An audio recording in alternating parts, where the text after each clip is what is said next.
Magandang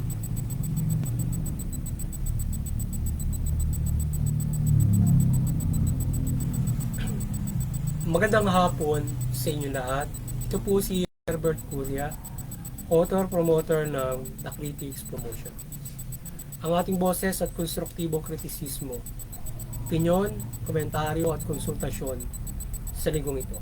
Kakibat ang ating pananalig sa ating banal na Panginoon Diyos, banal na Panginoon sa Kristo at gabay ng kaliban ng kaliban ng Santa Maria, ay hinggil sa issue ng 7 cops wanted for murder yield to PNP Anti-Scalawags Unit. So, itong pulis ang sumuko sa ating Anti-Scalawags Unit, so IMEG.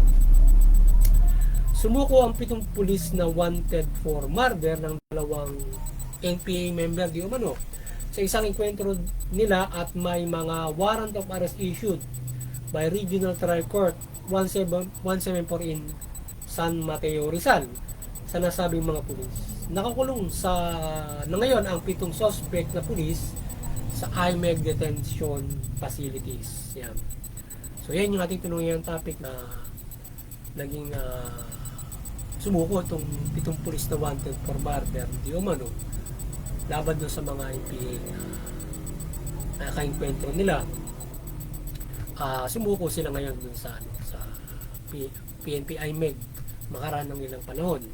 So ayon pa rin sa ibang informations ay 131 abusive cops terminated in the service for abusing the municipal authority within this year yata yun.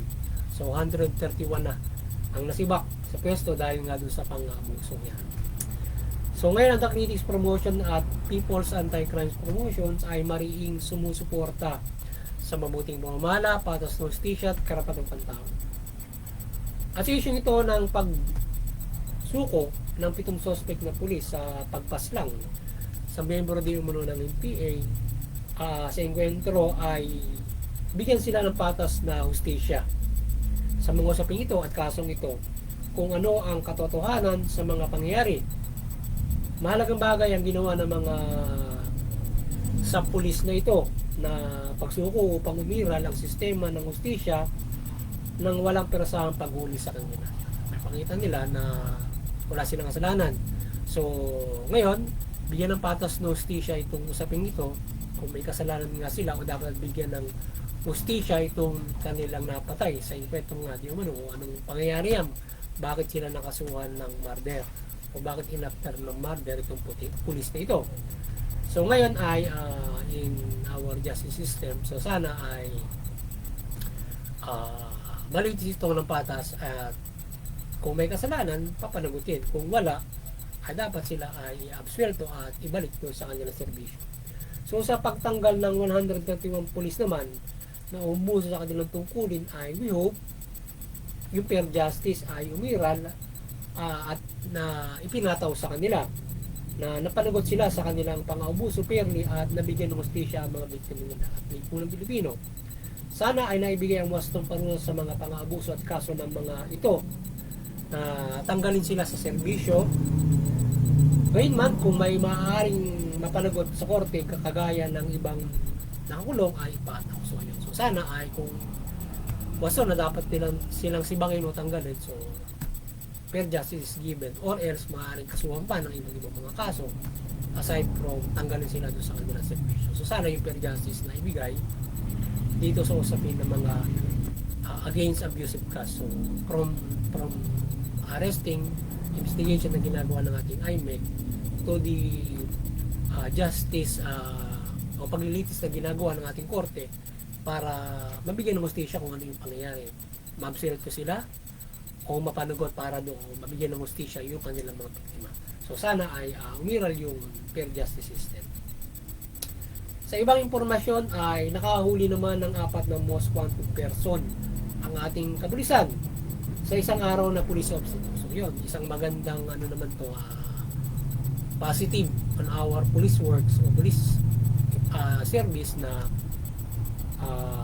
nakahuli sila ng mga most wanted person itong ating kapulisan. So muli, sana'y gabayan ng ating banal na Santa Maria ang PNP at pamahalaan to enforce and apply accountability and transparency and fair justice in the service in maintaining peace and order, and protecting the good in employing legal and good ways against all criminals and abusive cause in the country. So yun. Sana magabayan ng ating banal na Panginoon Diyos, banal na Santa Maria, maliwanagan yung ating pamahalang PNP at sila ay makapamahala o makapag-enforce ng mabuti at maiwasan nila yung pang-abuso. At ma-enforce nila even in their uniforms or yung mga civilian na mga nakagagawa ng krimen. So no one is above the law. Kung sino yung nakalabag, so dapat ay patas na mapanagot at madumaan sa hustisya. Yan. Kung mapapatawad ay mapatawad, kung ito'y dapat mapanagot, papanagutin in fair justice, sapagkat hindi maganda kung mayroong mapapanagot na wala namang kasalanan o makukulong na walang kasalanan. Mahirap na kung mayroong biktima, iba ang mapapanagot, or wala naman na biktima, may napapanagot, or mayroong naabuso na mapanagot or nagagawang kriminal, hindi naman kriminal. Yan. Doon pa lamang sa enforcement ay isang katutok na maaaring inequality sa maling pag-enforce ng mga suspect o ginagawang mga krimen. So maging doon pa lamang sa PNP, maging fair na, kaya nagkakaroon nga ng pagtanggal ng mga o pagsibak ng mga nasa PNP at maabuso na sa authority.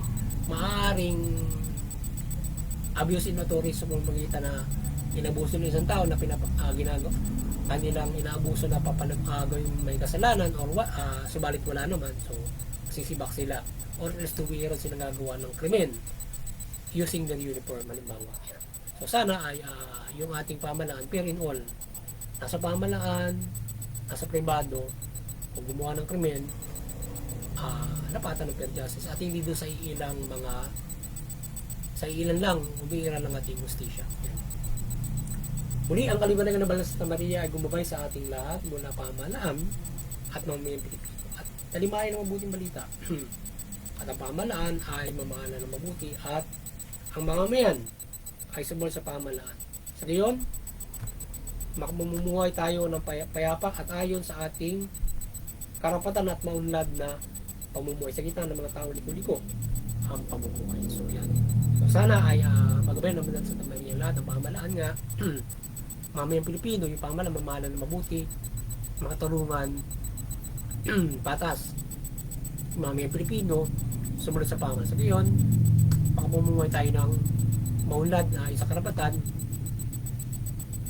at may kaligtasan ng spiritual. So yun, muli sana nakapasabot naman ang Tactics Promotion ng konstruktibong kritisismo, opinion, komentaryo at konsultasyon sa linggo ito.